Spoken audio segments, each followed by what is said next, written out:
Form আমরা ভর্তি বিজ্ঞপ্তি দিই যাতে ছাত্ররা আমাদের এখানে আসে। কোনো ছাত্র বিদায় দেওয়া তো আমাদের লক্ষ্য না, আমরা তো চাই ছাত্র আসুক। এরপর আমরা কিছু ছেলেদের ব্যাপারে সিদ্ধান্ত নিতে হয় বছরের শেষে যে ছেলেটাকে আমরা রাখবো না। যেমন এই বছর আমরা একাধিক ছেলেদেরকে, এই 2-3টা ছেলে, তাদের ব্যাপারে আমরা সিদ্ধান্ত নিয়েছি। অভিভাবক বারবার বলছে কিন্তু আমরা রাখতে পারি না। ব্যাপার কি, অভিভাবকের শতভাগ আন্তরিকতা আছে কিন্তু শিক্ষার্থীর মধ্যে সে আন্তরিকতাটা এটা তৈরি হয়ে ওঠে না। কিছু কিছু শিক্ষার্থী এমন থাকে একজনের কারণে 10 জন নষ্ট। এই সকল শিক্ষার্থীদের ক্ষেত্রে আমরা নিতে পারি না। বছরে একটা রিপোর্ট হয়, আপনারা জানেন আমাদের এখানে প্রত্যেক দিনের কয়জন ছেলে উপস্থিত হচ্ছে, কয়জন ছেলে খানা খাচ্ছে, কয়জন ছেলে গোসল করছে, সেটার রিপোর্ট এখানে সংরক্ষিত আছে। এবং আমাদের এখানে যারা এই পুরো ভবন দেখাশোনার দায়িত্ব, 2 জনের দায়িত্ব, ওনারা প্রত্যেক দিন একটা রাত্রে এই কাগজগুলো নিয়ে বসেন। বসার পরে এই বিভাগের কোনো বিষয় সমস্যা থাকলে সেটা বিভাগীয় শিক্ষকের সাথে সেটা নিয়ে আলোচনা হয়। এই কাগজগুলো নিয়ে আসেন দেখেন। তো এখানে আমাদের মূলত এই মাদ্রাসাটা 3টা বিভাগে বিভক্ত। 3 বিভাগের রুচিও ভিন্ন, বেতনও ভিন্ন এবং দেখাশোনা ইত্যাদি, তাদের টাইম ইত্যাদি সবই ভিন্ন। 3 বিভাগের কাগজগুলো একসাথে শিক্ষা দপ্তরেও জমা হয়। সাথে সাথে আমাদের 2টা এখানে দায়িত্বশীল 2 ধরনের। শিক্ষা বিষয়গুলো দেখবেন এটার জন্য একজন দায়িত্বশীল আছেন, আবার চারিত্রিক বিষয় এবং ছাত্ররা ঠিক মতো উপস্থিত হচ্ছে কিনা সেই বিষয় দেখার জন্য ভিন্ন শিক্ষক এখানে আছেন, যে বিভিন্ন দায়িত্বশীল আছে এখানে আছে। প্রত্যেক দিনই 2 রিপোর্ট নিয়ে ওনারা রাত্রে বসেন। 1 সপ্তাহের যে রিপোর্ট আছে এই রিপোর্টটা পরে আমাকে দেখানো হয় 1 সপ্তাহ পর। আমি এগুলো দেখে সবগুলোর মধ্যে যেগুলো মূল বিষয় সেটা নিয়ে আবার সোমবার আমাদের এখানে শিক্ষকদের মিটিং হয়। সেই মিটিংয়ে এটা বিস্তারিত আলোচনা হয় এবং প্রত্যেক রবিবার জোহরের পরে কিতাব বিভাগের, বিশেষ করে কিতাব বিভাগের তাদের শাসনের ব্যবস্থা আছে এখানে, যে এই ছেলেগুলো এই কারণে আসে না তাদেরকে শাসনের ব্যবস্থা, কিতাব বিভাগ। আর আজকে তো ডাকা হয়েছে হেফজ নাজারা, একটা ভিন্ন, আর শিশু নুরানি এটা ভিন্ন। হেফজ নাজারা বিভাগের জন্য যেটা আমরা করেছি সেটা হলো প্রত্যেক এই বুধবার, এটা এখনো শুরু হয় নাই, এই সপ্তাহ থেকে শুরু হবে, মাত্রই তো আমাদের শিক্ষাবর্ষ শুরু হলো, সবগুলো বিষয় বুঝাইতে সময় লাগে। বুধবার রাত্রে 1 ঘন্টার মতো সময় সেখানে আমি নিজে বসবো। একদিন বসেছিলাম, এর মধ্যে আমি নিজে বসে এদের চারিত্রিক বিষয়গুলো খোঁজখবর নেব, সাথে অন্যান্য শিক্ষকবৃন্দ থাকবেন। তো এই জন্য বলতেছি যে শিক্ষার্থী, আর এটা একটা চূড়ান্ত বিষয়, আপনি যে কোনো সেক্টরে যাবেন শতভাগ একটা বিষয়ে আপনি মুড়ি ভাজবেন, তখন চাউল 100 ভাগ চাউল মুড়ি হবে না, কিছু চাউল থেকে যাবে। পুকুরে যখন মাছ চাষ করতে যাবে সেখানে সবগুলো পোনা মাছ হবে না, কিছু মাছ বড় হবে, কিছু হবে ছোট থাকতেই নষ্ট হয়ে যাবে। মুরগির ডিম সবগুলো থেকে বাচ্চা ফুটবে না, কিছু ডিম থেকে বাচ্চা ফুটবে, কিছু ডিম নষ্ট হয়ে যাবে। এটা স্বাভাবিক একটা প্রক্রিয়া। তো আমাদের শিক্ষা প্রতিষ্ঠানগুলো আমরা সর্বোচ্চ চেষ্টা করি যে শিক্ষার মান ভালো হোক এবং তাদের তরবিয়ত আখলাক, তাদের চারিত্রিক বিষয়টাও ভালো হোক। বড়দের বিষয়গুলো তো বোঝানো সহজ, ছোটদেরকে নিয়ে আপনারা জানেন যারা এখানে গত বছর থেকে সম্পৃক্ত আছেন, প্রত্যেক বৃহস্পতিবার আমি দুপুর 12টা থেকে নিয়ে 12টার পরে 20 মিনিট আমি তাদেরকে নিয়ে বসতাম, যে তাদের চারিত্রিক বিষয়গুলো যাতে কোনো সমস্যা না থাকে। বিশেষ করে দেখা যায় বিভিন্ন ফ্যামিলি থেকে ছাত্ররা আসে, এমন কিছু ফ্যামিলি থেকে আসে যেখান থেকে গালি শিখে আসে। কিছু ফ্যামিলিগত অবস্থাটাই এমন, মাশাআল্লাহ, এই সকল ফ্যামিলিতে কখনো গালাগালি হয় না, পারিবারিকভাবেই তাদেরকে প্রস্তুত করানো হয়। কিছু ফ্যামিলি এমন আছে যাদেরকে পারিবারিকভাবে এই বিষয়গুলোকে প্রস্তুত করা হয় না। এরকম 2-4টা ছেলে থেকে তাদেরকে নিয়ে আমাদের বেশ কষ্ট হয়। এদেরকে নিয়ন্ত্রণ করতে হয় যাতে পরিবেশটা গালি মুক্ত থাকে। ছোট বাচ্চাদেরকে তো 5 ওয়াক্ত নামাজ শেখানো যাবে না, ওদের উপর নামাজ তো ফরজই হয় না। যেমন আপনাদের যারা হেফজ নাজারা পড়তেছে, কিছু ছেলে এমন আছে যাদের উপর নামাজ ফরজ হয়ে গেছে বা কিছুদিন পরে হবে। এমন বাচ্চা আছে যারা এখনো পর্যন্ত একদমই ছোট। তো আমরা হেফজ নাজারার বিভাগে আমরা চেষ্টা করি ওরা তো 5 ওয়াক্ত নামাজ পড়ে, শিশু নুরানি যে বিভাগটা আছে এই বিভাগদেরকে শুধুমাত্র আমরা চেষ্টা করি তারা চারিত্রিকভাবে যে সমস্যাগুলো হয়, যেমন গালিগালাজ, মা বাবার সাথে খারাপ ব্যবহার করা, এলাকার দুষ্ট ছেলেদের সাথে মিশা, এরপরে টিভি ইত্যাদি দেখা, এই সকল বিষয়গুলো থেকে আমরা বিশেষভাবে তাদেরকে সতর্ক করি, সচেতন করি। এবং আমার যতটুকু মনে হয় গত শিক্ষাবর্ষে মোবাইল গত শিক্ষাবর্ষে যে নুরানি শিশু বিভাগে যে ছেলেগুলো ছিল এবং যারা অভিভাবক এখানে আছেন, আপনারা হয়তো এর ফলাফল কিছুটা হলেও দেখেছেন।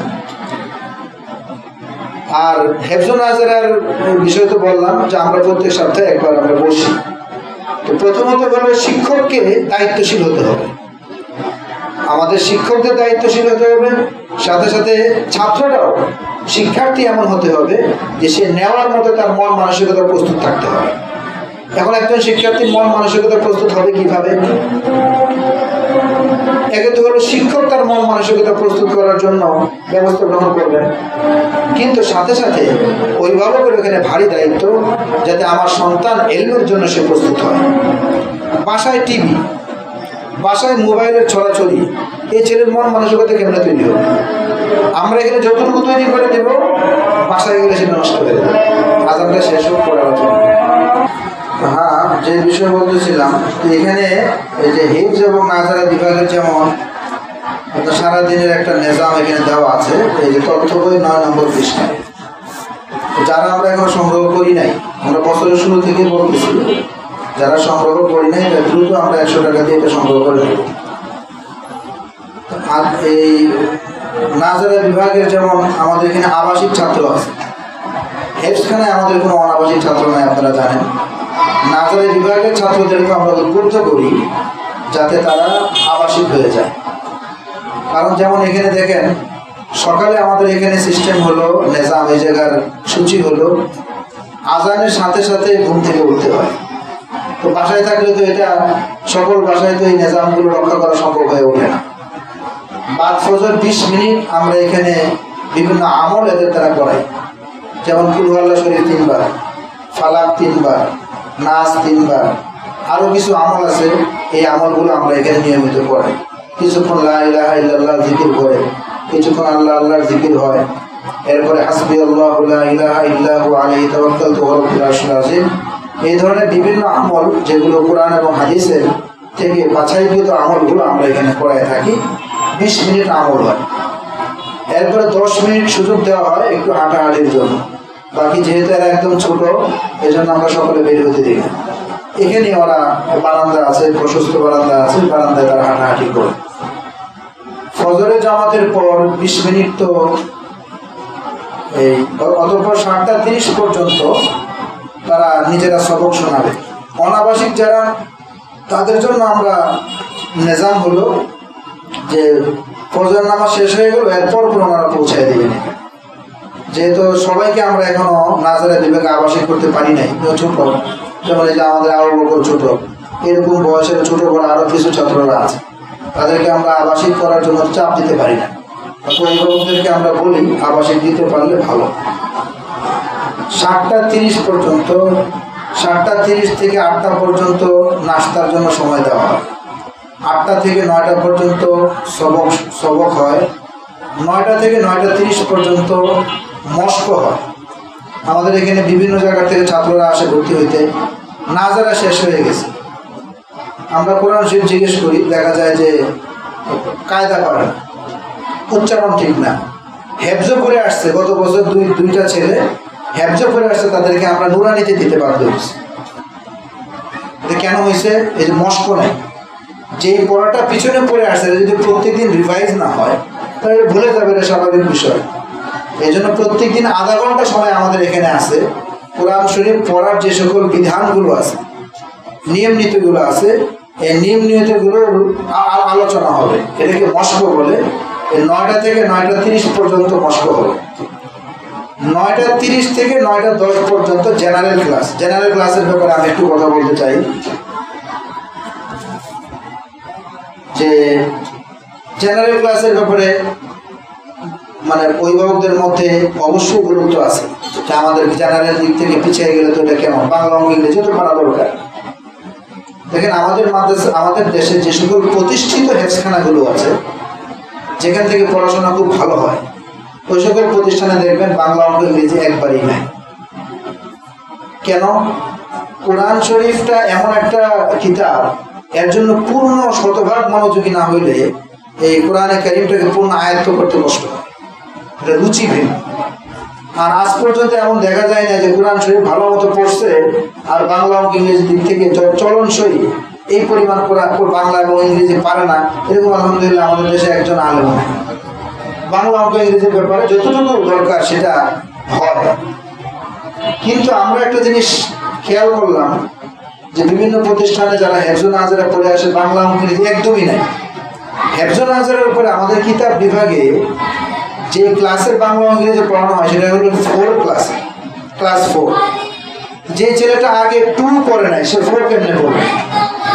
এই সমস্যার কারণে আমরা সিদ্ধান্ত নিলাম তাহলে প্রত্যেকদিন কিছু কিছু সম্পর্কে চর্চা থাকুক, যাতে ওদের কাছে এই বিষয়গুলো নতুন মনে না হয়। এখন দেখা যায় যে 2 বই 3 বই এগুলো শেষ হলো কি হলো না একটা প্রশ্ন থাকে। পাশে দরজাটা লাগাই দিতে বলবো, একটা প্রশ্ন থাকে যে বাংলা অঙ্ক ইংরেজি এগুলো বই শেষ হলো কি শেষ হলো না। দেখেন নাজারা পড়তে প্রায় 1 বছর সময় লাগে, আর হেফজো পড়তে কমপক্ষে 3 বছর সময় লাগে। তো হেফজো নাজারা মিলে একটা ছেলে 4 বছর থাকবে এই বিভাগে। এই বিভাগে যখন আমরা সে পড়ে আসছে কিন্তু 1 এর পরে 2 3, আমরা কি করি 2 দিন বাংলা 2 দিন অঙ্ক 2 দিন ইংরেজি। এই 3 বাংলা বইটাকে আমরা অর্ধেক থেকেও কম একটা সিলেবাস দিই, যাতে করে 1 বছরে সে পড়বে অল্প পড়বে, কারণ এরপরে তো আরো 2-3 বছর তার হাতে সময় আছে। তো 2-3 বই আমাদের এখানে নাজারা হেফজখানা শেষ হয়ে যায়। হয়তো আমরা দেখি যে এটা ধীরে ধীরে, যত ধীরে ধীরেই হোক, সে 4-এ পড়ার মতো যোগ্যতা যতটুকু প্রয়োজন হয় হেফজ করার সাথে সাথে সেটা আমরা আমাদেরই স্বার্থে, কারণ আমাদের কাছে তো পরে কিতাবখানায় আসবে, তাদেরকে আমাদের 4-এর ক্লাসে বইগুলো পড়াইতে হবে। তো আমরা আমাদের টাকাতেই আমরা এই ক্লাসগুলো তাদেরকে পড়াই। এই ক্ষেত্রে দেখা যায় যে খুব বেশি তো আগে বাড়লো না, বাংলা কয়েক পৃষ্ঠা হয়েছে, এগুলো অল্প অল্পই হবে যদি আমরা চাই কোরআনে কারীম দ্রুত আগে বাড়তে। আপনারা জানেন যে সকল অভিভাবক এখানে আছেন যারা নুরানি থেকে আমাদের এখানে আপনাদের সন্তানরা নাজারে আসছে, অনেক ছেলেদেরকে গত বছর আমরা প্রায় 4টা বেচে নুরানি থেকে আমরা নাজারায় দিয়েছি। যেমন এর মধ্যে আবু বকর আছে, ও বছর শেষ হওয়ার আগে সে নাজারায় আসছে। এটা কিন্তু সাধারণ প্রক্রিয়া না, আপনারা খোঁজ খবর নিয়ে দেখেন বিভিন্ন প্রতিষ্ঠানে নুরানিতে 1 বছর পূর্ণ হওয়ার আগে সে নাজারায় যেতে পারে না। কিন্তু আমাদের এখানে একটা বিশেষ প্রক্রিয়ায় বাচ্চাদেরকে দ্রুত আমরা কোরআন শরীফ ধরাইয়া নাজারায় দিয়ে দিই, কারণ যত আগে সে নাজারা হেফজ শেষ করতে পারবে কিতাব বিভাগে তত বেশি তাড়াতাড়ি শেষ করতে পারবে। এবং আমাদের দাওরায়ে হাদিস মাস্টার্স শেষ হওয়ার পরে আরো 2-4 বছর একটা বিশেষ পড়াশোনা আছে, যেটাকে মাস্টার্সের পরে উচ্চ শিক্ষা, সেটা পড়তে পারে না কেন বয়স বেড়ে যায়। সেই খেয়ালে আমরা নিজ থেকেই বয়স সময় আমরা হেফাজত করার জন্য আমরা এই কাজটা করে থাকি। নাজারা বিভিন্ন মাদ্রাসায় দেখবেন যে নাজারা 1 বছরের আগে নাজারা শেষ করবেন, কিন্তু আপনারা জানেন বছরের মাঝখানে আমরা নাজারা থেকে হেফজখানা দিয়ে দিচ্ছি। তো সেটা আমরা বিশেষভাবে যদি প্রাইভেট সিস্টেমে যদি পড়ানো না হইতো তাহলে এই উন্নতিটা তাদের হতো না। যদি 1 বছরে একটা বেস পড়ানো সহজ, কিন্তু এর মধ্যে 3-4টা ছেলে 10টা ছেলেকে আলাদা বেস করে আগে বাড়ায় দিতে কিন্তু বিভাগীয় শিক্ষককে আলাদাভাবে ফিকির করতে হয়, এটা ওনাকে আলাদা একটা চাপ গ্রহণ করতে হয়। সেটা আমাদের এখানে আসাদুল্লাহ গ্রাম, ওনারা তো চাকরির জন্য এখানে পড়ান না, 24 ঘন্টা মাদ্রাসার প্রতিষ্ঠানে থাইকা চাকরি হয়। আমাদের শিক্ষকরা এই জায়গায় চাকরি করেন না, এটা চূড়ান্ত ওনার খেদমত করে।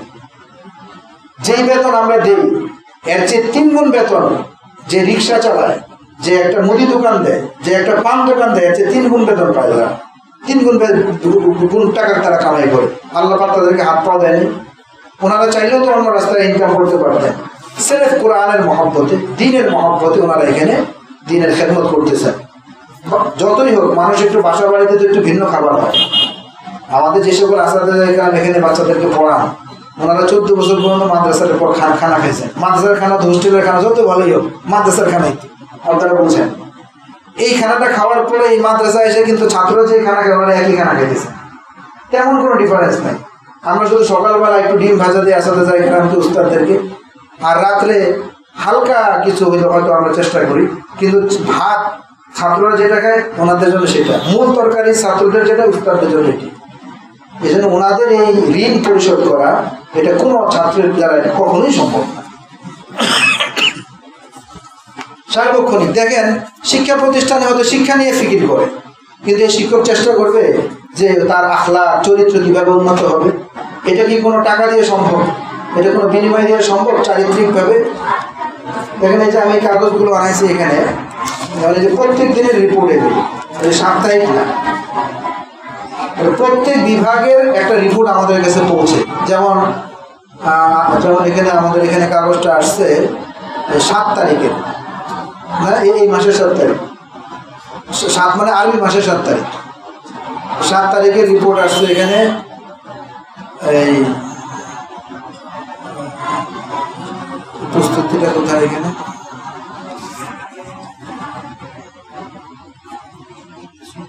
হ্যাঁ, এই যে ছাত্র সংখ্যা, যেমন আমাদের নাজেরা বিভাগের ছাত্র সংখ্যা হলো 21 জন।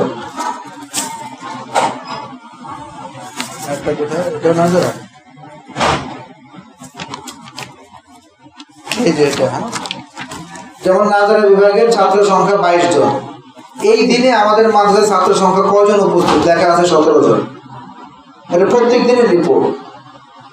এরপরে দেখেন ফজর নামাজের পূর্বে এরা ক্লাসে ঠিক মতো ঘুম থেকে উঠছে কিনা লেখা আছে এখানে, 4:20 তারা ঘুম থেকে উঠেছে। এরপরে আবার 5:25 পর্যন্ত তারা ছিল নামাজ ইত্যাদি শেষ করে। ফজর নামাজের পর আবার ক্লাসে তারা বসেছে 5:40 থেকে 7:30 পর্যন্ত। কোন টাইমে বসছে কোন টাইমে উঠছে সেখানে এন্ট্রি করা আছে। নাস্তার পর আবার 8টা থেকে 9টা বাংলা ক্লাস, কয়টায় শুরু হয়েছে কয়টায় শেষ হলো। জোহর নামাজের পূর্বে কয়টায় ক্লাসে বসছে কয়টায় শেষ হলো। জোহর নামাজের পরে কয়টায় শেষ হলো কয়টায় শুরু শেষ। বাদ মাগরিব শুরু শেষ।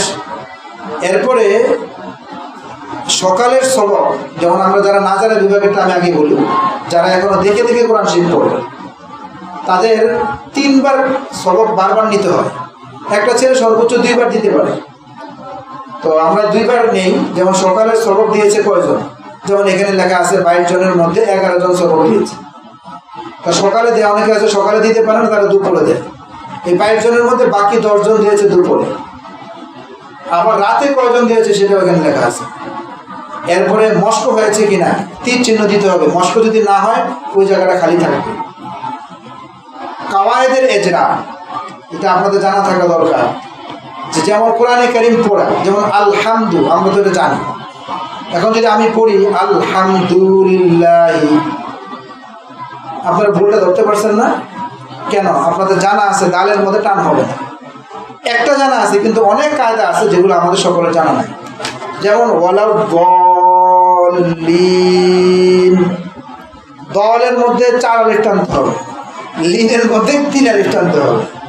এরকম কায়দা আর অনেকগুলো কায়দা আছে। এই কায়দাগুলো দেখা যায় নুরানিতে পড়ে আসে, নাজারা কোরআন শরীফ পড়ে বটে, কিন্তু কায়দাগুলো প্রত্যেকদিন রিভাইজ দেওয়া হয় না, যার কারণে এই কায়দাগুলো বলতে পারে না, আস্তে আস্তে ভুলে যায়। নাজারা কোরআন শরীফ শেষ করে ফেলে, জিজ্ঞেস করলে বলতে পারে। আমাদের এখানে আমি যতটুকু আমার জানা এবং আস্থা রেখে বলতে পারবো, আমাদের এখানে যারা নুরানি থেকে নাজারায় আসছে, যে কোনো একজন ছেলেকে জিজ্ঞেস করলে ইনশাআল্লাহ যে কোনো কায়দা বলতে পারবে ইনশাআল্লাহ। আল্লাহ পাকের মেহেরবানিতে আমাদের উস্তাদরা এতটুকু এদেরকে গড়ে দেওয়ার চেষ্টা করেন। আপনারা ট্রাই করে দেখতে পারেন, আপনাদের সন্তানদেরকে নিয়ে কোনো হুজুর বাইরে থাকেন না, কোনো ইমাম সাহেব, যে তাদেরকে তেলাওয়াতটা শোনাবেন। যদি কোনো জায়গায় সমস্যা মনে হয় আমাদেরকে জানাবেন, যে না অমুক হুজুর তো এরকম বললে যে তার পড়াশোনায় গ্যাপ আছে। আমরা সেটা নিজের ভুল স্বীকার করব, যে আমাদের প্রাতিষ্ঠানিক এই ভুল আছে, আমরা সেটাকে শুধরানোর চেষ্টা করব।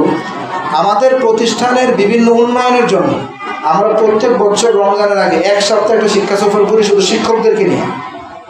এই বছর আমরা করছি, যেমন আমরা মাদারীপুরে গিয়েছি, এরপরে কোথায় গেলাম, ফেনী গেছি, আমরা লক্ষ্মীপুর গেছি, কুমিল্লা, সাভার, বিভিন্ন প্রতিষ্ঠান থেকে যে সকল সৌন্দর্যগুলো আছে ওটা আমরা এখানে বাস্তবায়ন করার চেষ্টা করতেছি। এরপরে মানুষ মাত্র ভুল ত্রুটি থাকবে, সেই ত্রুটিগুলোকে আপনাদের কাছে বসার কারণে এটা যে থাকবে কিছু কিছু বিষয় আপনারা যখন শেয়ার করবেন, আমরা এগুলো সারা বছর এগুলোকে ঠিক করার চেষ্টা করবো। আমরা প্রত্যেক সপ্তাহে আমরা শিক্ষক বৃন্দ থেকে নিয়ে বসি।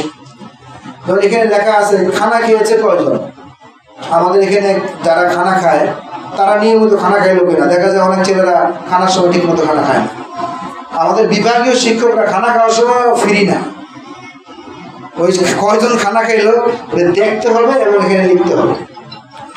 এরপরে দেখেন লেখা আছে গোসল করেছে কয়জন। আপনার বলেন যে এটা তো অভিভাবকদের কাজ, বাসায় অভিভাবকরা করে, এখানে শিক্ষকদের খেয়াল রাখতে হয় যে প্রতিদিন সে নিয়মিত গোসল করছে কিনা আবাসিক ছেলেগুলো। এই জন্য বললাম যে আমাদের শিক্ষকরা যে শ্রম দেন, আর একটা ঘন্টা সময় আলাদা নাই যে সময় একটু ফ্রি ভাবে আলাদা গিয়ে বসবো। 24 ঘন্টা এদেরকে নিয়েই তো ব্যস্ত। এরপরে কখনো মাথা একটু গরম হওয়া স্বাভাবিক, তো কখনো একটু দেখা গেলো বেশি বিরক্ত করতেছে, 2-3টা থাপ্পড় লাগাই দিল, পিঠে দাগ পড়ে গেছে, বাস অভিভাবক ছাত্রটাকে নিয়ে মাত্রা হাজির হয়ে যায়। আমার ছেলেকে কেন মারা হলো, আগে জিজ্ঞেস করেন যে কেন মারা হলো, কারণটা কি। আমিও তো মারি, প্রত্যেক বাবা মা কি সন্তানকে মারে না? আপনারা কি কখনো আমরা রাগ করে কি আমাদের সন্তানদেরকে বাসায় কখনো মারি নাই? কখনো কি এমনটা হয় নাই মারার কারণে দাগ পড়ে গেছে, তখন এই বিচারটা কাকে নিয়ে গেছে? তখন তো এই বিচার কাউকে দিই না। শিক্ষক কখনো শাসন তো করবে, শাসন করার ক্ষেত্রে একটু দাগ পড়ে গেছে, এই বিষয়টা নিয়ে দৌড় দিয়ে আসা এটা ঠিক না। হ্যাঁ, এমনটা যদি হয় যে না শিক্ষক আসলেই মাত্রাতিরিক্ত অমানবিক কোনো কাজ করেছেন, অবশ্যই সেটার ব্যবস্থা নেব আমরা। কিন্তু পড়া পারে নাই বা সে উচ্ছৃঙ্খল, এই জন্য তাকে এটা শাসন করতে গিয়ে একটু বেশি হয়ে গেল, আমরা আশা করি আমিও একজন অভিভাবক এই জায়গায়, তা আমাদের এগুলো ক্ষমা সুন্দর দৃষ্টিতে দেখা যায়। আমি আমার সন্তানেরও বিভিন্ন বিষয়ে আমার কাছে খবর পৌঁছে। আমি এখানে শিক্ষকবৃন্দ এক সূত্রে তো মাদ্রাসার শিক্ষক যারা কেউ কারোর অধীন না, কারণ আল্লাহ পাক জানেন যে কে বড় কে ছোট। প্রিন্সিপাল হইলে সে বড় হয় না, দেখা যায় যে প্রিন্সিপালের অধীনে সাধারণ শিক্ষক, কিন্তু তার মর্তবা আল্লাহর কাছে অনেক উঁচু, সেটা আল্লাহ পাক জানেন কার মর্তবা উঁচু। নিয়মতান্ত্রিকভাবে শৃঙ্খলার জন্য একজন দায়িত্বশীল থাকেন, তো আমি তো আমার দায়িত্বশীল, যেহেতু আমার দায়িত্ব আছে, আমি ওনাকে বলতে পারি আমার ছেলেকে এরকম কেন করলেন, খবর আমার কাছে পৌঁছে না তা তো না। আমি দেখি আমার সন্তানের উস্তাদ, আমার সন্তানের শিক্ষকের মনে যদি কোনো কষ্ট পৌঁছে, এইটার আসর পরবর্তীতে খারাপ হবে। সন্তান মানুষ করা, নিজের সন্তানকে মানুষ করার জন্য নিজে আগে মানুষ হতে হবে। আমি যদি মানুষ না হইলে আমার সন্তান মানুষ হবে করতে। আমি আমার বাসায় মদ খাই, তা আমার সন্তান তো মদ খাওয়াই শিখবে। আমার বাসায় স্বামী স্ত্রীর মধ্যে দ্বন্দ্ব হয়, সন্তান তো এগুলি শিখবে। আমার বাসায় এখনো টিভিতে গান বাদ্য অশ্লীল বিষয়ের প্রদর্শনী হয়, তা আমার সন্তান সেখান থেকে ভালো আলেম হবে থেকে। আমি আমার সন্তানকে যত সুন্দর পরিবেশ দেব, আমার সন্তান তত বেশি সুন্দর হয়। আমার সন্তানের শিক্ষকবৃন্দ থেকে উন্নত ভালো ব্যবহারের দ্বারা আমি যত বেশি তাদের থেকে দোয়া নিতে পারবো, এই দোয়াটা আমি পাবো যতটুকু, এর চেয়ে বেশি পাবে আমার সন্তান। এই সন্তানটা দেখলেই ভালো লাগবে, দেখলেই অন্তরটা খুশি লাগবে। হ্যাঁ, যদি এমন কোনো আসলেই কোনো কমপ্লেন থাকে যেটা আসলে মারাত্মক, সেটার ব্যাপারে বিভাগীয় শিক্ষককে জানাবেন না, এটা আমাদেরকে জানাবেন, লিখিত জানাই দিবেন। আমরা কৌশলে এটা এমন ব্যবস্থা নেব, বিষয়টা সমাধানও হবে, আপনার সন্তানের প্রতি বিভাগীয় শিক্ষকের মন খারাপ হবে না। আর যদি আমরা সরাসরি বিভাগীয় শিক্ষককে কোনো কিছু বলে বসলাম, পরবর্তীতে দেখা যায় যতবার তাকে দেখবে ততবার মনে পড়বে ওর বাপে তো আমার কাছে খারাপ ব্যবহার করে গেছে। তো এটা আমরা মনে করি যে আমি একটা জিত খাটাই গেলাম, আমি একটা বইলে খুব একটা আমি উপকার করে মনে একটা খুব আমি পাওয়ার দেখাই গেলাম। এটা পাওয়ার দেখানো না, এটা আমার সন্তানের পায়ে, জীবনের পায়ে কোড়াল মারা হয়। আল্লাহ পাক আমাদেরকে বুঝ দান করেন। তো এই সকল বিষয়গুলো প্রত্যেক বিভাগের রিপোর্ট আমাদের কাছে নিয়মিত পৌঁছে, এবং এই বিষয়গুলো দেখেন যে লাল দাগ দেওয়া আছে। এই লাল দাগটা কি? এই বিভাগীয় কাগজগুলো যখন দায়িত্বশীলদের কাছে পৌঁছে, যে সকল জায়গাগুলো ওনারা গ্যাপ দেখেন, এই গ্যাপ জায়গাগুলো দাগ দিয়ে বিভাগীয় শিক্ষকের কাছে এগুলো নিয়ে আবার বসেন। এই সমস্যাগুলো কেন হচ্ছে, এতটুকু তদারকি আমাদের প্রত্যেকটা বিভাগে হচ্ছে। তো দোয়া করবেন যাতে আমাদের কোনো এই যেগুলো সমস্যা আছে সেই সমস্যা থেকে আমরা বের হয়ে আসতে পারি। তো একটা বিষয় ছিল যে মস্কের বিষয়। তো মস্কটা হয় 9টা থেকে 9টা 30, 9টা 30 থেকে 10টা পর্যন্ত জেনারেল ক্লাস, এরপরে আমরা 10টা থেকে 12টা পর্যন্ত 2 ঘন্টা বিশ্রামের সময় নিই। যারা অনাবাসিক আছেন তাদেরকে ওই বিশ্রামে থাকা আবশ্যক থাকে, হ্যাঁ, নাজারা তো আবশ্যক, তারা এখানে শুইতে হবে। কিন্তু কোনো কোনো অভিভাবক এমন আছেন যে তারা বলেন যে না আমার ছেলে বাসায় যাবে, তখন পরিস্থিতির কারণে আমরা তাদেরকে সুযোগ দিই, কিন্তু আমাদের স্বাভাবিক নিয়ম হলো এখানে তারা থাকবে। কারণ বাসায় গেলে ঘুম হয় না, ঘুম না হলে পরে জোহরের পরে ক্লাস তারা ঠিক মতো বসতে পারে না। তো বিশ্রাম 9টা থেকে 12টা, 12টা থেকে 12টা 30 পর্যন্ত গোসল, এটা হেফজ নাজার সকলের জন্য। 12টা 30 থেকে 1টা 30 পর্যন্ত 1 ঘন্টা আবার সবকে বসতে হয়। 1টা 30 থেকে 2টা পর্যন্ত জোহরের সুন্নত জামাত। এই নামাজের পরে আমরা ছাত্রদেরকে সুন্নত তরিকায় কিভাবে নামাজ পড়বে, সুন্নত তরিকায় কিভাবে খানা খাবে, সুন্নত তরিকায় কিভাবে ঘুমাবে, এই বিষয়গুলো আমরা সারা বছর একটার পর একটা আলোচনা করতে থাকি এবং সেগুলো নিয়ে আলোচনাও হয় যে তাদের আমল হচ্ছে কিনা। 2টা থেকে 2টা 30 পর্যন্ত অনাবাসিক ছাত্রদের জন্য 2টা 45 পর্যন্ত দুপুরের খানা। এই খানার সময় এখানে আধা ঘন্টা থেকে 1.5 ঘন্টা। 2টা 30 থেকে 3টা 30 পর্যন্ত সবকে বসে থাকবে, সবক পড়বে। 3টা 30 থেকে 4টা পর্যন্ত আবার ওই যে কায়দাগুলো পড়ছে তারা পিছনে, কায়দাগুলো আবার রিভাইজ দেওয়া হবে। 4টা থেকে আসর পর্যন্ত সবক ও পিছনের পড়া। মাগরিবের আজানের 50 মিনিট পূর্বে আসরের জামাত। এটা এখন 50 মিনিট না, এটা করা হয়েছে তাদেরটা 1 ঘন্টা 10-20 মিনিট, 1 ঘন্টা 20 মিনিট আগে আসর নামাজ হবে। মানে আসরের পরে তাদের সময়টা নির্ধারিত, দিন ছোট হোক বড় হোক সময় নষ্ট হবে না, যাতে সময় নষ্ট না হয় জন্য আমরা এই নিজামটা করছি। মাগরিবের 10 মিনিট পূর্ব পর্যন্ত, মাগরিবের 10 মিনিট পূর্বে নামাজের জায়গায় উপস্থিত থাকতে হবে। তারা কাতারে বসে সেখানে তারা দোয়া কালাম ইত্যাদি করবে। বাদ মাগরিব প্রত্যেক ছাত্রের জন্য এই মাগরিবের নামাজের পরে 2 রাকাত সুন্নত আছে। নিয়ম হলো, মাসলা হলো 2 রাকাত সুন্নতের সাথে যদি আরো 4 রাকাত কেউ পড়ে তাহলে আওয়াবিনের সওয়াব সে পেয়ে যাবে। যেন আমাদের এখানে নিজাম মাগরিবের পরে প্রত্যেক ছাত্রকে অবশ্যই 6 রাকাত নামাজ পড়তে হবে, এটা কারো ছাড় নেই। বাদ মাগরিব আবার সবকে বসবে তারা 8টা 25 থেকে 8টা 25 পর্যন্ত। 8টা 25 থেকে আমরা নিয়মিত একটা খতম পড়ি, এটা আপনাদেরকে জানায় রাখা দরকার। এই খতমটা খুব ফলপ্রসূ। আমরা দেখেছি বিভিন্ন জরুরত আছে, আমরা দোয়া করছি, আলহামদুলিল্লাহ দোয়া কবুল হয়ে যায়। এটা খতমে খাজা খান বলে। আপনাদের ব্যক্তিগত যদি কোনো বিষয় থাকে আমাদেরকে জানাবেন, তাহলে আমরা ইনশাআল্লাহ ওই খতমের মধ্যে আপনাদের জন্য আমরা নিয়মিত দোয়া করি ইনশাআল্লাহ। এটা এশার নামাজের আগে হয়, যেদিন দোয়া হবে আপনারা আসবেন, অথবা আপনাদের আত্মীয় ঘনিষ্ঠ কেউ যদি এমন থাকে কোনো সমস্যা, সেটা আমাদেরকে জানাইলে আমরা ইনশাআল্লাহ এই দোয়াতে শরীক রাখবো। এটা হয় 8টা 25 থেকে 8টা 45, 8টা 45 থেকে 9টা 5 পর্যন্ত এশার জামাত। 9টা 5 মিনিট থেকে অনাবাসিক ছাত্রদের ছুটি, এটা হলো নাজারা। কিন্তু হেফজখানায় কোনো অনাবাসিক ছাত্র থাকতে পারবে না, এই নিজাম নাই এখানে। 9টা 5 থেকে 9টা 35 পর্যন্ত আবাসিক ছাত্রদের খানা। 9টা 35 থেকে 9টা 45 পর্যন্ত বুজুর্গানে দিনের ঘটনা। এটা দেখেন আমাদের ছেলেরা যাদের ঘটনা মানুষ বেশি বেশি শোনে, তারা তাদের জীবনকে ওইভাবে বানাইতে চায়। ভালো কোনো খেলোয়াড় বারবার দেখে বলে, চিন্তা করে আমিও খেলোয়াড় হব। পাইলটের কথা শুনতে শুনতে চিন্তা করে আমি পাইলট হব। আমরা এখানে প্রত্যেকদিন এশার নামাজের আগে দিনের রাস্তায় যারা পাইলট, বড় বড় আল্লাহওয়ালা বুজুর্গ আনে দিন, তাদের জীবনী শোনানো হয়। এটা নিয়মিত, এই জীবনী শুনে তারা ঘুমাবে। এটা আমাদের প্রত্যেকটা বিভাগেই নিয়ম, যারা আবাসিক। এখন যারা অনাবাসিক থাকে তাদেরকে আমরা এগুলো দেবো কীভাবে, সম্ভব না। এই জন্য আমরা সকল অভিভাবকদেরকে বলবো, হেফজ নাজারা যেহেতু তাদের এখন একটু বয়স হয়ে গেছে, দ্রুত আপনারা চেষ্টা করবেন যাতে এই ছেলেগুলো আবাসিক হয়ে যায়। আবাসিক হলে তারা এই সকল বিষয়গুলো পাবে, অনাবাসিক হলে তো এই বিষয়গুলো আমরা তাদের সাথে আলোচনা করতে পারি না।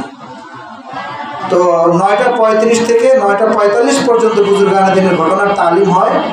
9টা 45 থেকে 10টা পর্যন্ত ঘুমের প্রস্তুতি, 10টায় তো তারা ঘুমিয়ে যাবে।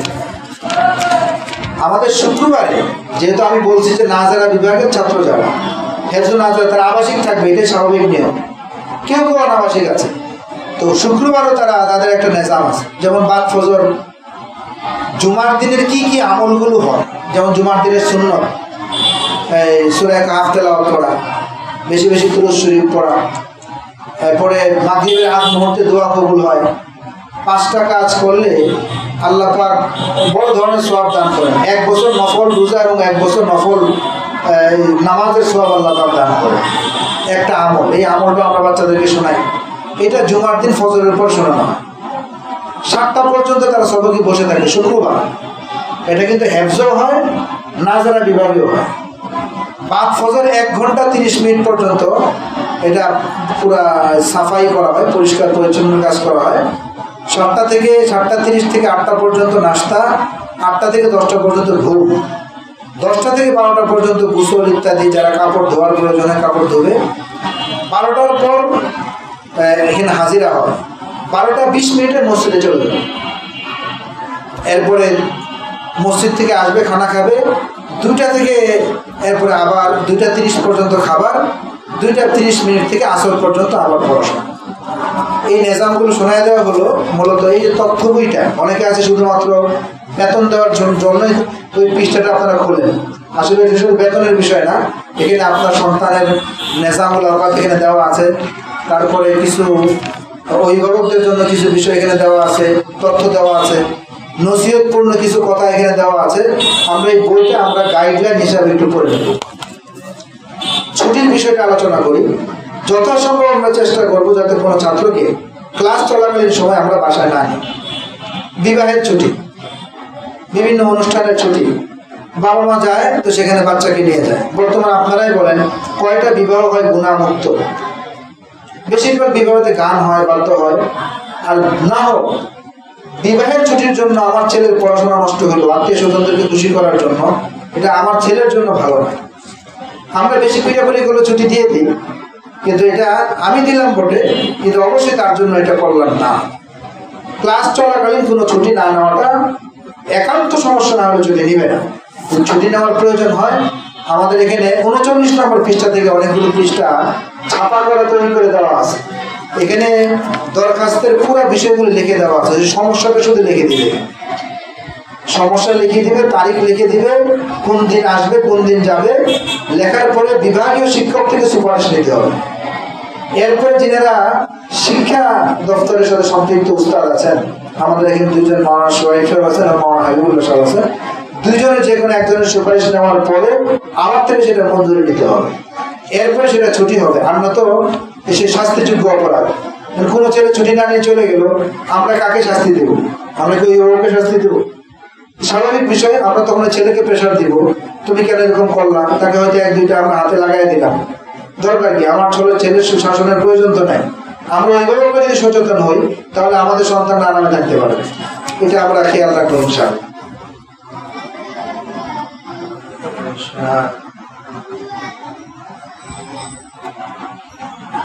মৌখিক ছুটি কখনো কোনো আবাসিক ছাত্রদের জন্য, এটা আবাসিক ছাত্র অথবা অনাবাসিক ক্লাস টাইমে যদি বাইরে ছুটি নিতে হয়, আমাদের এখানে ঘর করা আছে।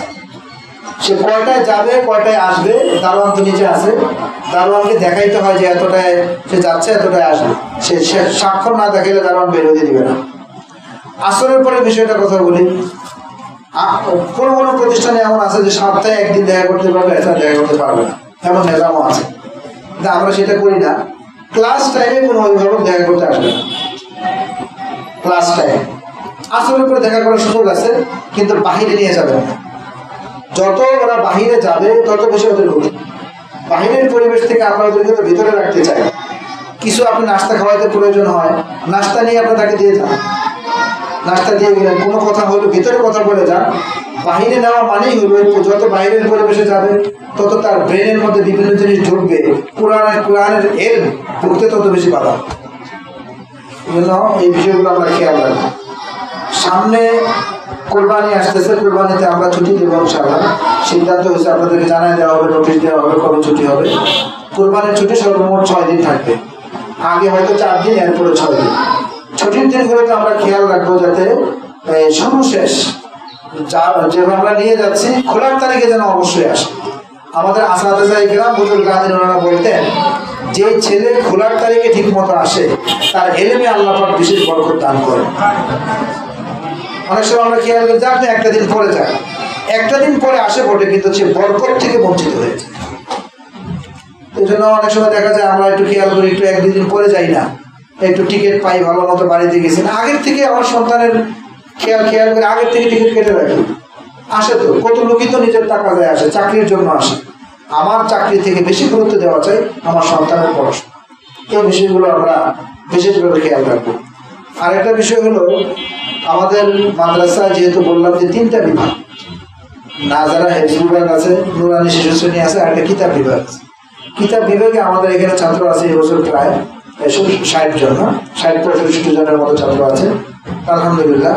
এবং বিভিন্ন এলাকা, সেই পঞ্চগড়, সেই জামালপুর, লালমনিরহাটের ছাত্র আছে, লালমনিরহাট, তারপরে সেই হলুদুর, কুমিল্লা, বরিশাল, বিভিন্ন দেশের আলহামদুলিল্লাহ এখানে ছাত্র এখানে পড়াশোনা করে। তো কিতাব বিভাগের এটা একটা আভ্যন্তরীণ বিষয়। এটা আপনারা যেহেতু ছাত্র অভিভাবক মানে আপনারাই মাদ্রাসার সংশ্লিষ্ট ব্যক্তি বলবেন, এই জন্য আপনাদেরকে জানায় রাখা দরকার।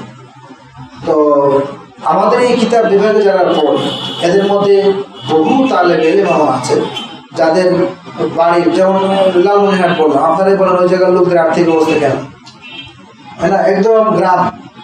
এরকম আরো বিভিন্ন এলাকার এমনও ছেলে আছে মাসে মাত্র 1000 টাকা দিতে পারে।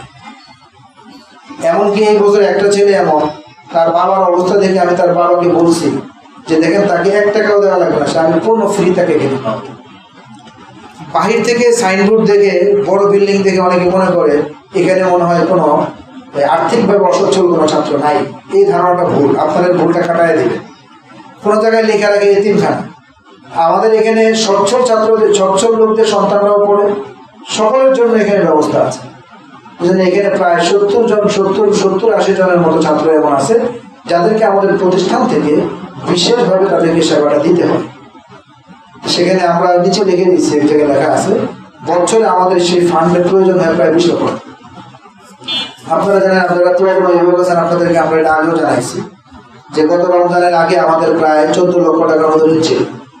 আলহামদুলিল্লাহ অভিভাবক বৃন্দ এবং আমাদের মাদ্রাসার যারা সদস্য আছেন তাদের সম্মিলিত চেষ্টায় আমাদের এই ঋণ প্রায় 7 লক্ষ টাকার মতো পরিশোধ হয়েছে।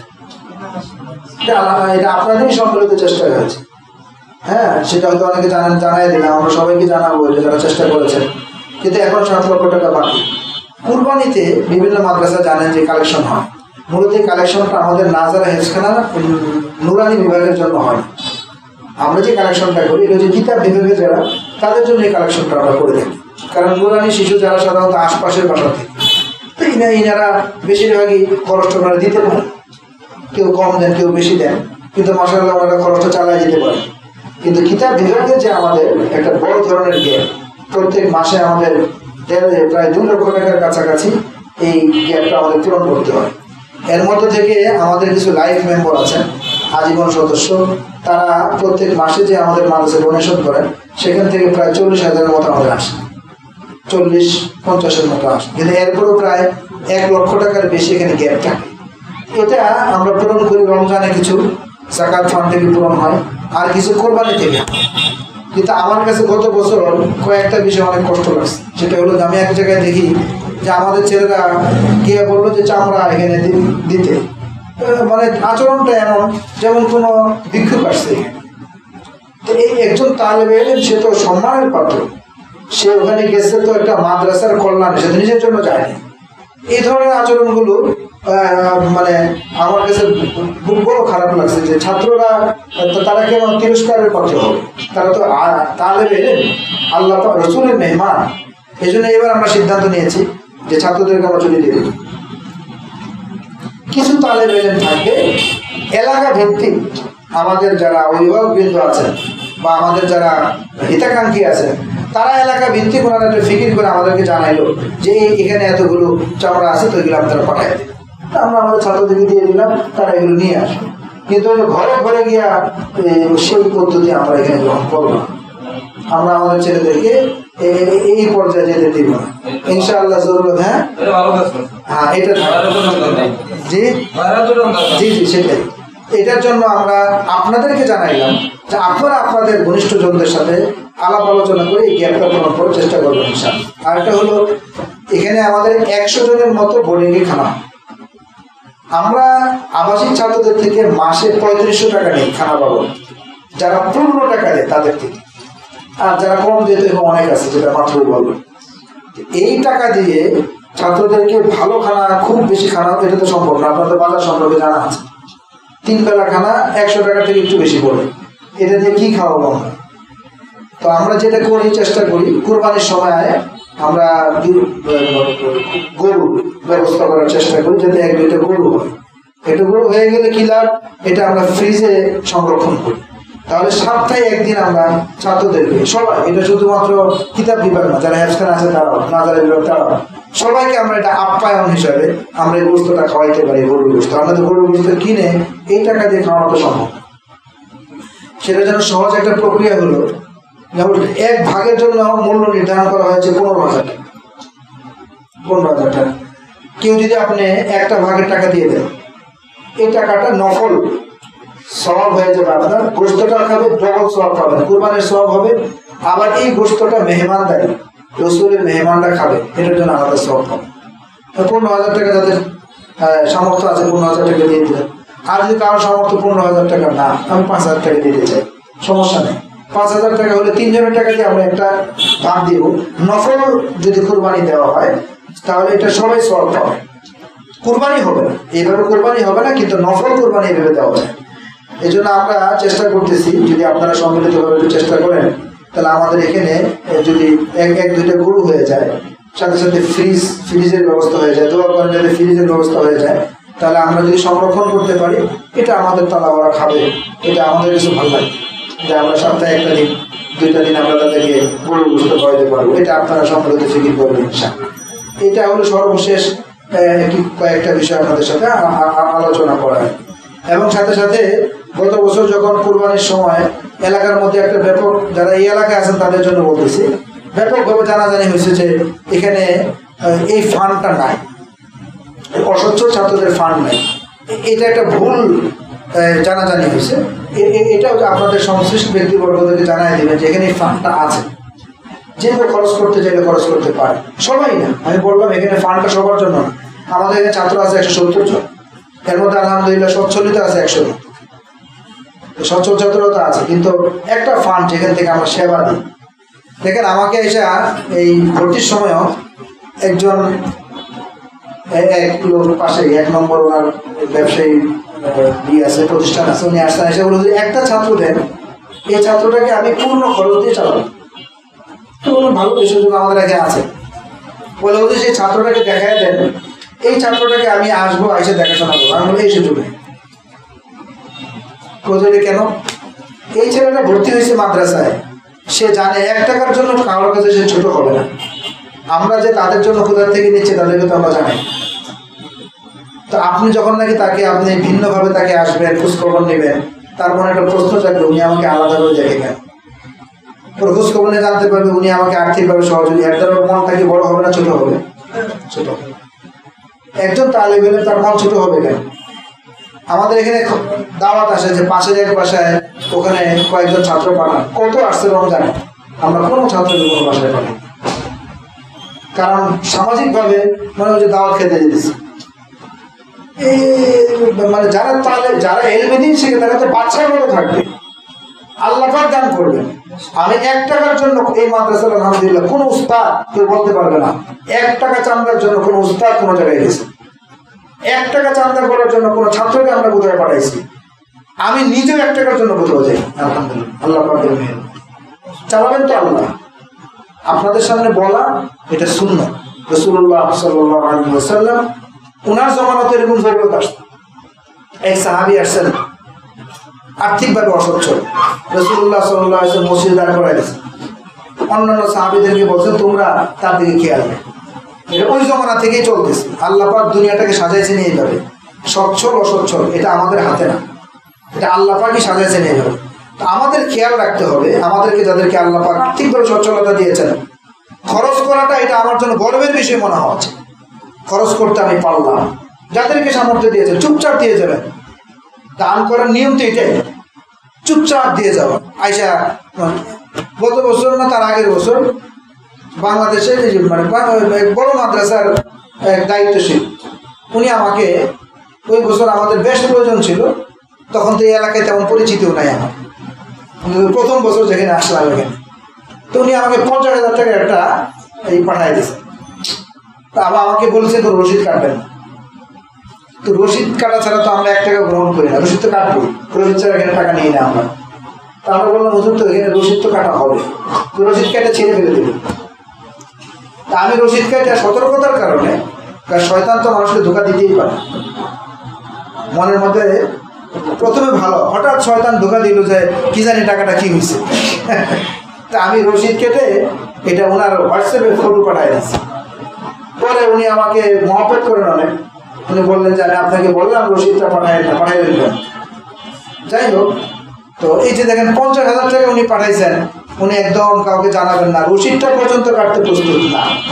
দাম তো এমনভাবে করা চাই চুপচাপ আমরা দিই, আমরা নিজের ভিতর থেকে একটা প্রয়োজনীয়তা অনুভব করা চাই যে আমার জানা আছে যে এখানে কিছু দিনের তালেবে এলেম এমন আছে যাদের আর্থিকভাবে অসচ্ছল, আমরা তাদের এই বিষয়গুলো জরুরতগুলো আমরা পুরো করি। আর হাদিসে পাকে আছে দুনিয়াতে আল্লাহ পাক যদি কারো জরুরত পুরা করে, আল্লাহ পাক তার আখিরাতের এবং দুনিয়া এবং আখিরাতের জরুরত পুরা করে দিবেন।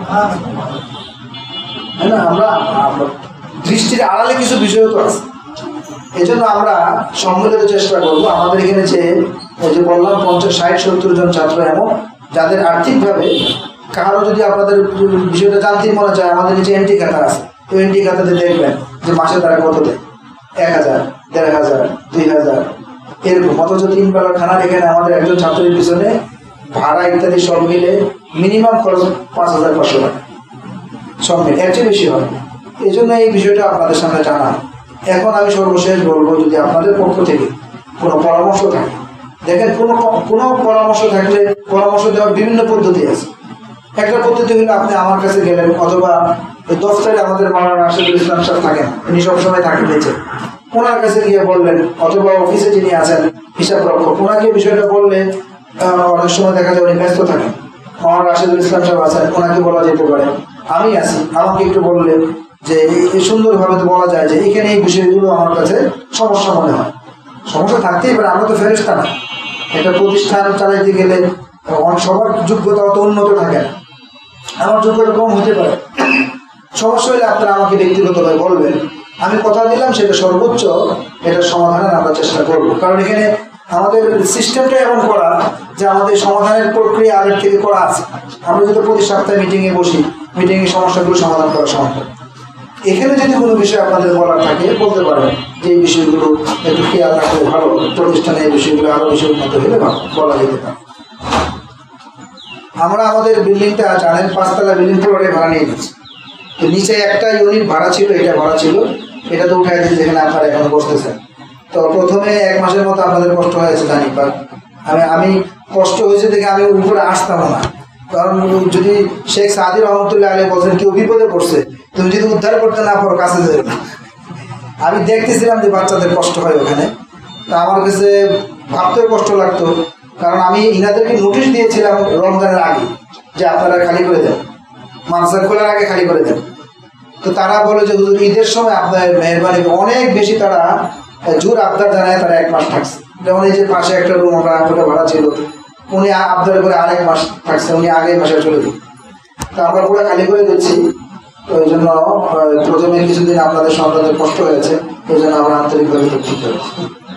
আর যারা আবাসিক থাকে তাদেরও কষ্ট হয়েছে, আমরা এখনো সেই কষ্ট ভোগ করতেছি। গ্যাসের সমস্যা, তা আমরা গ্যাসের জন্য সিলিন্ডারের ব্যবস্থা করছি, আবার আলাদা একটা উন্নত প্রযুক্তির লাকড়ির চুলার ব্যবস্থা আমরা আলাদা কিনছি, যাতে ছাত্রদের খানা দানার সমস্যা হয় না। আলহামদুলিল্লাহ এখন তো হচ্ছে না, নিয়মিত পাক চলতেছে, কখনো হয়তো খানা 10-15 মিনিট আগে পরে হয়। এটা গ্যাসের কারণে সমস্যাটা হচ্ছে, এটাও ইনশাআল্লাহ দ্রুত সলভ হয়ে যাবে। কারো কোনো বিষয়ে কথা থাকলে বলতে পারেন।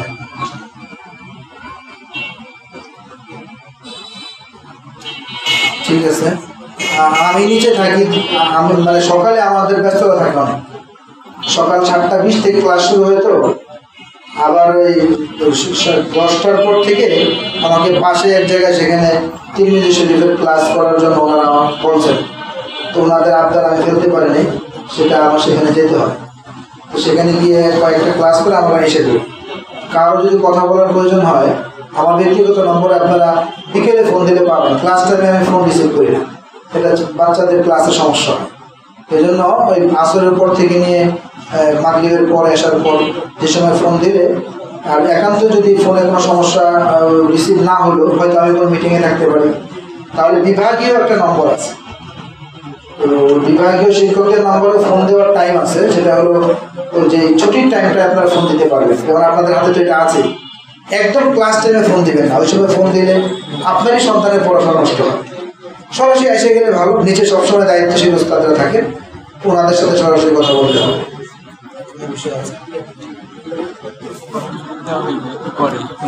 ও হ্যাঁ, এখন তো কোরআন শরীফ দেওয়া হবে কয়েকজনকে। এর আগে ওই যে মাসিক বেতন, যেটা মাসিক বেতনটা আমাদের এখানে নিয়ম হলো আরবি মাসের 5 তারিখের মধ্যে দেওয়া, কিন্তু এখানে যাদের যেহেতু প্রত্যেকে আমরা বিভিন্ন পেশার সাথে সম্পৃক্ত, অনেকে 10 তারিখের মধ্যে বেতন হাতে আসে, একটু কষ্ট হয়, আমরা বুঝি আপনাদের। তো আমরা আমাদের এখানে ছাত্রদের বেতন এবং উস্তাদদের বেতন আরবি মাস হিসেবে, তো যেহেতু রমজান টু রমজান হয়, উস্তাদের বেতনটা আরবি মাস হিসেবে। আরবি মাস আবার ইংরেজি মাস থেকে 13-14 দিন কম।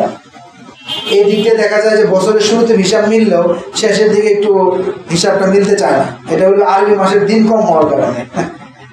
তো আমরা চেষ্টা করবো 10 তারিখের মধ্যেই যাতে অবশ্যই বেতন পরিশোধ হয়ে যায়, এটা আমরা একটু খেয়াল করি, যেহেতু ভাড়া দিতে হয় আমাদের। আর দোয়া করবেন, আমরা জায়গা খুঁজতেছি। আপনাদের মধ্যে কেউ যদি এমন থাকেন যারা মাছের জন্য জায়গা দিতে প্রস্তুত আছে, না অনেকে এমন একটা প্রতিষ্ঠানের জন্য জায়গা দিতে লোক খুঁজতেছে, আমরা জায়গা খুঁজতেছি, ওনারা লোক খুঁজতেছে, আপনারা একটা মিলিয়ে দিলেন তাহলে আল্লাহ পাক সওয়াব দিবেন। জায়গা দরকার, যেমন ভাড়া বাসায় আজকে এখানে বসছি, ছাত্রদেরকে নিয়ে আগে আমি কিতাব বিভাগ এবং হেফজান আজহারের বিভাগ সমস্ত ছাত্রদেরকে নিয়ে একসাথে বসতাম বুধবার, এখন এটা সম্ভব হয় না, জায়গা হয়। ওই শুধুমাত্র কিতাব বিভাগের ছাত্রদেরকে নিয়ে বসলেই এই ফ্লোর ভরে যায়। একটু ওপেন জায়গা, যদি খোলামেলা ফ্লোর থাকে আমাদের জন্য আরো ভালো হয়। দোয়া করবেন যাতে আল্লাহ পাক আমাদেরকে প্রশস্ত ব্যবস্থা দান করেন এবং কাছাকাছি দূরত্বে যাতে আমরা একটা নিজস্ব জায়গার ব্যবস্থা করতে পারি, এটা দোয়া করবেন।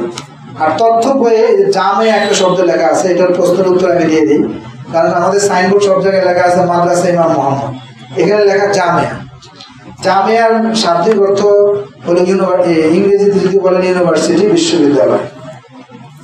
তো সাধারণত আমাদের বিভিন্ন মাদ্রাসায়, তো যেহেতু আমাদের কিতাব বিভাগে এই বছর সরেবেকায় পর্যন্ত আছে, সরেবেকায়ের পরে আর 3টা বছর পরেই আমাদের মাস্টার্স সমমানের ক্লাস এখানে চালু হয়ে যাবে ইনশাআল্লাহ, আপনারা দোয়া করেন। আর আমাদের কিতাব বিভাগের যে বোর্ডের ফলাফল, সেটা আমরা এখানে টাঙ্গাই দিয়েছিলাম, আপনারা দেখছেন যে এই বছর আলহামদুলিল্লাহ কয়জন, 4 জন মেধা তালিকায় আসতে হবে। 50,000-এর মধ্যে পরীক্ষা দিচ্ছে, আমাদের এখানে 39টা, তো 20 নম্বর সিরিয়ালে আসছে, 20 নম্বর, 29, 39 এরকম 4টা মেধা তালিকা। প্রত্যেক বছরে আমাদের মেধা তালিকায় নাম আসা আলহামদুলিল্লাহ। তো এই জন্য ওই দৃষ্টি থেকে আমাদের ভিতরের কাগজগুলো, যেগুলো মাদ্রাসার ভিতরে যে সকল কাগজপত্র, এগুলোতে আমরা জামিয়া শব্দ আমরা লাগাই দিচ্ছি এখন থেকে, যাতে আল্লাহ পাক দ্রুত এটা জামিয়া রূপ দান করে। বাইরের সাইনবোর্ড গুলোতে মাদ্রাসা লেখা, কিন্তু ফরমে আমরা জামিয়া লিখে দিছি, এবং আপনাদের পত্রগুলো জামিয়া লেখা আছে। আপনারা দোয়া করবেন আল্লাহ পাক দ্রুত আমাদের মাদ্রাসার উন্নতি অগ্রগতি দান করেন। অনুমোদনে কি প্রতিষ্ঠান যে অনুমোদনে গভর্নমেন্ট অনুমোদনে কি লেখা? গভর্নমেন্ট অনুমোদনে মাদ্রাসা লেখা আপাতত। হ্যাঁ, আমাদের যে সকল কাগজগুলো গভর্নমেন্টের কাছে যাবে না, সেটাই আপাতত চেঞ্জ করা হয়েছে। গভর্নমেন্টের কাগজগুলোতে আমরা মাদ্রাসা শব্দ ব্যবহার করছি, যেমন বোর্ডে আমরা মাদ্রাসা শব্দ দিই। ভিতরে যে সকল কাগজগুলো অফিসিয়াল বাইরে যাবে না, সে সকল কাগজগুলো যেটা, কারণ কিছু কিছু কাগজ যেমন আছে, যেমন ফর্ম আমরা ছাপাইছি, যেমন এটা তো বাচ্চাদের দিবেন, জি জি জি, এটা বাচ্চাদের গার্ডিয়ানের কাছে গেলে অবশ্যই তার বাসায় যাবে, মানে এটা কিন্তু ভিন্ন মত তৈরি হবে, ওইখানে একটা এখানে একটা। জি জি, সেটাই আমরা এই যে খোলামেলা বলে দিলাম, সেটাই আলোচনা করি। আমি আরো কিছু রাশেদ ভাইয়ের সাথে আলোচনা করছি, যেগুলো আপনার জন্য একটু কি হবে যদি না হয়।